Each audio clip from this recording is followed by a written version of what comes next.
Ouais, les potox, c'est Antox et bienvenue dans cette nouvelle vidéo consacrée à la critique de l'épisode 16 de la deuxième saison de The Power. Et honnêtement, on a eu un épisode où j'ai été assez déçu parce que on t'a fait monter la sauce avec le fait que potentiellement Manon va trahir, etc., etc. Et finalement, Manon a trahi, donc c'est bel et bien Vivian la cible, la deuxième cible. Et là, bah moi, je m'attendais forcément à ce que ce soit extrêmement tordant, extrêmement croustillant.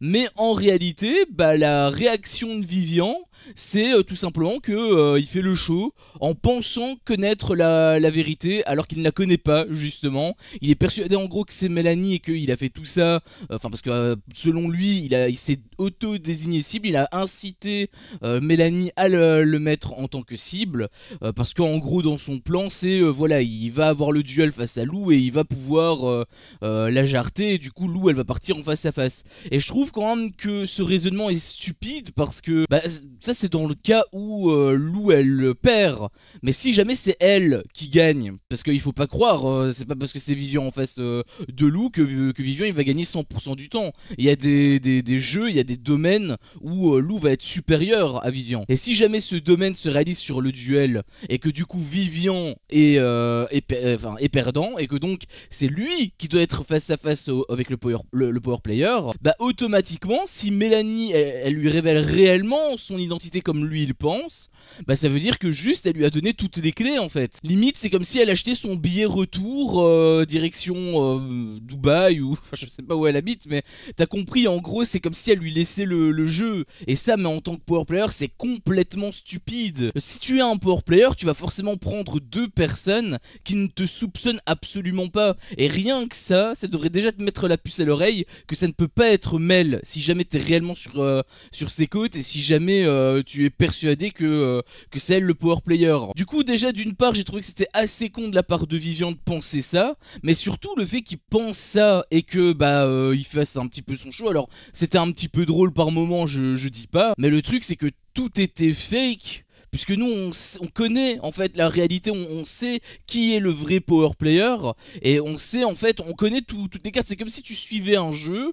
Genre c'est comme si je sais pas moi tu regardais une table de poker, sauf que tu connaissais la main de tous les joueurs. Bah du coup c'est beaucoup moins intéressant de te demander oh qui va gagner cette main là. Oh c'est lui il est en train de miser, lui il est en train de bluffer. Ah non en fait je pense que finalement peut-être que c'est lui qui bluffe. Et en fait ça te retourne complètement le cerveau quand tu connais pas le jeu des joueurs. Mais quand tu connais le jeu des joueurs, toi t'as plus de suspense en fait de ton côté. Ou alors il faut vraiment y aller pour en avoir.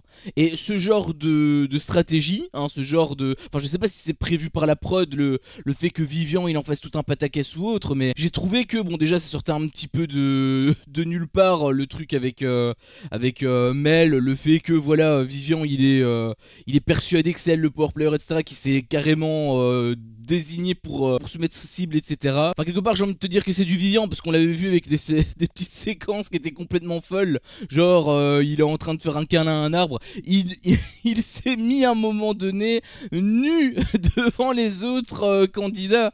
Est-ce qu'il peut pas, est-ce qu'il y a pas une loi à Marrakech contre la nudité? Je sais pas, mais franchement quand il a fait ça, ça m'a fait mourir de rire. Là pour le coup j'ai vraiment beaucoup ri pour deux raisons. Bon déjà parce que c'était drôle bien évidemment, mais la deuxième raison, et là on pourrait me reprocher par rapport à Deux Cerveaux le fait que je m'étais un petit peu plaint quand il y a eu une séquence également un petit peu similaire et où j'avais dit en gros que voilà c'est pas correct par rapport à l'audience, par rapport à la jeunesse. Sauf que là le truc c'est qu'il n'y a pas de -10 en bas à droite. Donc ça veut dire que, enfin, ça peut être justement le contre-pied et que donc ça veut dire que tous les âges peuvent regarder le truc.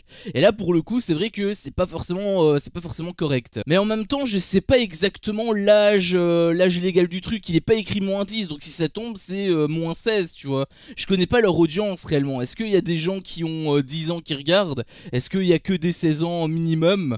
J'en sais strictement rien. La seule chose que je peux te dire c'est que la séquence elle m'a fait rire, mais en même temps c'était peut-être un petit peu osé. Bon dans tous les cas c'était flouté hein, bien sûr, mais je veux dire imagine t'as un petit garçon qui regarde ça, bah il peut se dire oh bah dans ce cas là on peut se mettre tout nu, c'est rigolo. tu vois. Alors qu'en réalité, bon, c'est peut-être rigolo quand t'as 10 ans, c'est peut-être mignon quand t'as 10 ans, mais si t'as 18 ans, bah tu te fais un petit peu passer pour un gros pervers dégueulasse en fait. Par rapport à comment on te l'a vendu et surtout le fait qu'il soit à côté de la plaque, parce que c'est ça aussi le principal problème, c'est que normalement on est censé avoir un jeu où on est censé suivre Manon, qui est le power player, combattre les cibles, qui sont donc là en l'occurrence Lou et Vivian. Et normalement, c'est essentiellement centré sur ces trois candidats là, cette semaine-ci je veux dire. Le seul problème c'est que en fait on s'est rendu compte que bon bah la stratégie Anne Maïsen de mettre Vivian, alors peut-être que c'est une stratégie parce qu'elle est au courant de l'alliance. Elle est au courant de l'alliance avec Manon et du coup elle a envie de péter leur alliance directement. Ça peut-être, pourquoi pas, mais il faudrait m'expliquer comment elle le sait déjà, parce qu'elle est pas censée le savoir. Normalement il me semble qu'elle l'a su après avoir proposé. Donc ça me paraîtrait quand même assez bizarre. Et au-delà de ça, bah le truc c'est que son destin dans tous les cas est lié à celui de Manon et elle n'est pas encore dans le jeu. Donc voir aussi loin sachant qu'en fait tu n'es même pas encore officiellement dans le jeu, je trouve que c'est peut-être un petit peu trop tôt. Faut pas vendre la peau de l'ours avant de l'avoir tué, j'ai envie de te dire. Donc je trouve que ce serait quand même peut-être un petit peu trop tôt de sa part. Donc moi je me dis que c'est une stratégie réelle sur le moment pour pouvoir sauver Manon. Le truc c'est qu'encore une fois Manon n'a pas été du tout en danger, parce que l'argument de Maïsen c'était le fait que Manon elle est complètement dans la merde, mais en réalité elle l'est pas du tout. On l'a même encore vu, Lou, elle disait elle avait partagé l'indice à Vivian et elle disait que voilà c'était un avion qui venait du Québec, etc., un avion patriotique, et en fait c'est évident que c'est Antoine, et bah, elle restait sur son idée, et je comprends pas pourquoi Maïsen d'un coup elle disait que Manon elle est suspectée. Enfin il y a absolument personne qui la suspecte en fait, donc et c'est ça justement le deuxième problème que j'ai avec cet épisode, et probablement avec la suite de la semaine, à moins qu'il y ait un rebondissement, et j'espère que ce sera le cas, parce que là le truc c'est que Manon elle a une autoroute.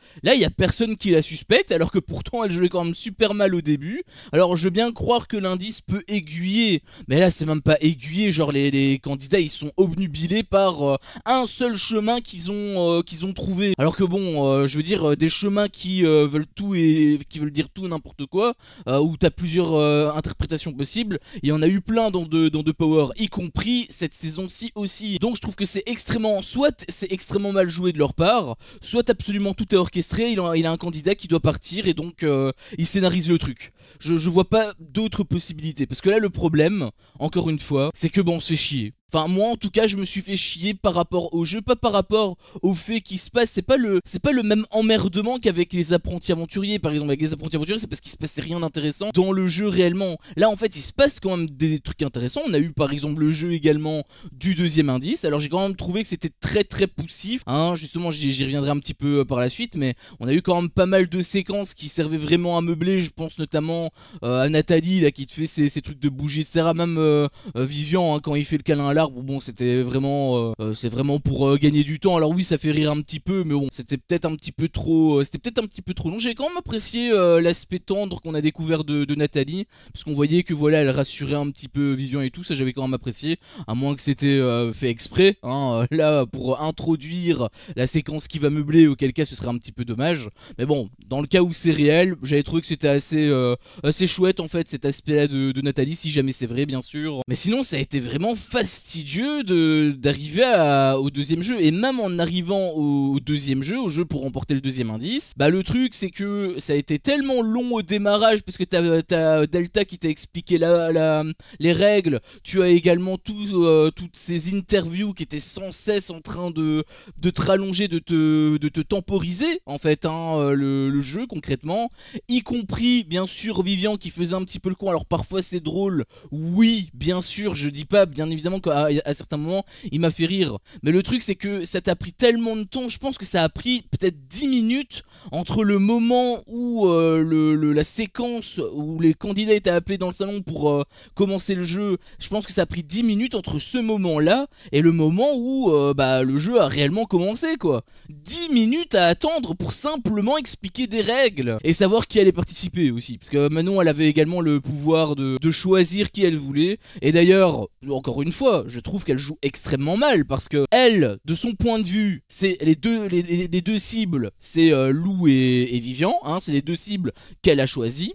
Et elle, qu'est-ce qu'elle se dit? Elle se dit, ah bah tu sais quoi, c'est vrai que j'ai été un petit peu chien avec Vivian, bah je vais lui donner une chance de me démasquer. Et du coup, bah, elle a choisi Vivian pour être le joueur. Et comme ça, bah, si jamais il bénéficie d'indices et qu'il doit aller au face-à-face, bah, s'il comprend que c'est Manon, au moins Manon, comme ça, elle sera éliminée. J'imagine que c'est ça son raisonnement, parce qu'en réalité, il n'y a aucun autre raisonnement possible pour expliquer qu'elle choisit directement la cible. Choisis n'importe qui d'autre, quelqu'un de ton alliance. Si jamais t'es à ce point safe, puisque apparemment tout le monde pense que c'est Antoine, justement, choisis-toi par exemple. Tout le monde pense que c'est Antoine. Si tu te choisis toi, ils vont encore plus se dire, ah oui en fait Antoine il a choisi Manon. Et jamais le power player se choisirait lui-même, parce que c'est jamais arrivé encore. Je sais pas si dans la saison 1 c'était arrivé, il me semble que non, c'était jamais arrivé non plus. Donc enfin en tout cas n'importe qui sauf les cibles. Je veux dire, quitte à choisir quelqu'un, au moins ne choisis pas les cibles. Alors ok d'accord, peut-être que sa stratégie c'était de se dire, Vivian il est trop con, il arrivera pas à réussir le jeu, hein, c'est peut-être également possible. Le problème c'est qu'avec Vivian il est imprévisible. On sait pas en réalité ce qu'il a dans la tête. Moi je te dis honnêtement que Vivian il est super intelligent. Et je maintiens qu'il est super intelligent. Même si son personnage démontre absolument tous les signaux pour dire que c'est un gros con, en réalité je suis sûr que Vivian il est intelligent. Et d'ailleurs il l'a prouvé. Pourquoi? Parce que tout simplement, il est susceptible de gagner. Je sais pas s'il a gagné, parce que bien évidemment avec un montage ralenti de ouf, forcément qu'il y a le gros cliffhanger de fin d'épisode, donc il va falloir attendre demain hein, pour savoir s'il a réellement gagné ou pas. Mais en tout cas il avait l'air d'être tellement sûr de lui, et honnêtement je suis assez même d'accord avec ses réponses. Donc en fait pour moi là, Vivian il a réellement gagné, et si c'est le cas, bah, ça veut dire que Manon, littéralement, elle a donné en fait un indice à sa cible, quelque part à son ennemi en fait. Et tu vas me dire qu'avec un jeu comme ça où elle fait autant d'erreurs et autant de choix qui est complètement absurde, tu vas me dire qu'elle est pas inquiétée une seule seconde. Je veux dire, tout le monde pense, tout le monde est persuadé, c'est même pas qu'il pense, tout le monde est persuadé que c'est Antoine, alors qu'elle fait 15 000 erreurs à la seconde. Alors oui, je veux bien croire que voilà, c'est une émission de télé-réalité, forcément on nous montre que certains passages, et en réalité on nous aiguille beaucoup, ça il faut le savoir, hein, que en réalité le montage, ils nous prennent un petit peu pour des cons, hein, si ça tombe il y a plein d'autres possibilités, et là il te focus vraiment sur Antoine. Mais en même temps, il n'y a aucune autre possibilité qui a été émise. J'imagine que s'il y avait d'autres trucs, si jamais Manon avait été inquiétée, j'imagine qu'il l'aurait quand même montré. Ne serait-ce que montrer un petit peu, tu vois. Là, le truc, c'est que bon, c'est pas la folie. Moi, j'ai vraiment l'impression que Manon, elle a une autoroute. Est-ce que tu trouves ça intéressant de suivre un jeu où en fait le power player, bah, il est les doigts de pied en éventail jusqu'à la fin? Moi, pas trop. Je t'avoue que moi, là, honnêtement, sur les faits, je me suis pas fait chier parce qu'il y a eu quand même des petits trucs à se mettre sous la dent en termes de contenu. Je veux dire, en termes de point de vue Banijé, c'était un bon épisode, mais en termes de Studio 89, pour moi, il y a aucune tension, il y a rien de vraiment intéressant. Il y a quand même eu un petit truc qui était cool, c'était le fait que Manon, elle pleurait, en gros, elle faisait semblant d'être attristée et tout, alors qu'en réalité c'était juste de l'acting. Enfin, je sais pas si c'est de l'acting ou quoi, hein. C'est en interview qu'elle disait que c'était de l'acting, donc je sais pas si sur le moment c'est réel ou non, parce qu'il faut savoir aussi ça, hein, que la prod elle te met des interviews comme ça qui n'a absolument rien à voir avec le jeu, juste pour te faire croire que, alors qu'en réalité c'est l'inverse qui se produit. Donc si ça tombe c'est totalement un coup monté, mais dans tous les cas si jamais c'est réel, bah, et je pense d'ailleurs que ça l'est, parce qu'on parle quand même de Manon Tanti, hein, je veux dire, elle a déjà niqué tellement de millions d'abonnés avec ses arnaques etc, que voilà, ça m'étonnerait pas, hein, qu'elle fasse ça. On voit qu'elle est sans scrupule, donc si jamais c'est le cas c'est plutôt cool. Si jamais c'est le cas c'était un petit peu drôle, là je dois le reconnaître, mais le problème c'est qu'elle est pas inquiétée pour un sou, et ça c'est un gros problème. Ça c'est vraiment un gros problème, surtout dans un jeu où il faut trahir, où il faut, enfin c'est ça le pire, c'est qu'il se passe des trucs mais tout est atténué. Genre il y a un gros coup de trahison entre Manon et Vivian, c'est normal, c'était prévu dans le plan, selon Vivian. Donc finalement, bah assez déçu, hein, vraiment là on se dirige tout droit vers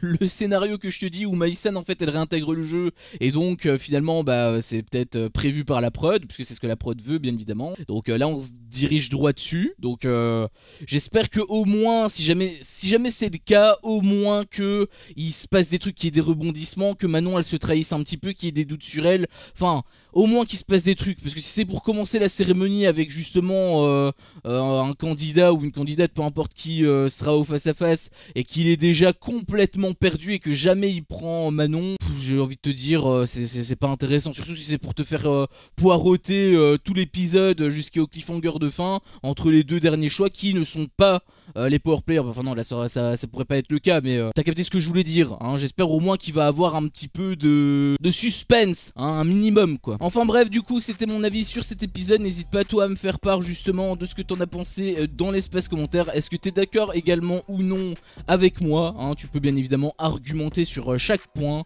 On est là pour en discuter, donc je t'invite tout simplement à me le faire savoir dans l'espace commentaire. Si jamais cette vidéo t'a plu, je t'invite également tout simplement à me le faire savoir en likant et en partageant la vidéo. Ça soutient énormément la chaîne, donc merci par avance à tous ceux qui le feront. Et si jamais mon contenu te plaît, n'hésite pas tout simplement à t'abonner et pourquoi pas à activer la cloche pour ne louper aucune de mes autres vidéos. Merci à tout le monde pour votre visionnage et je vous dis à la prochaine pour une prochaine vidéo. Ciao.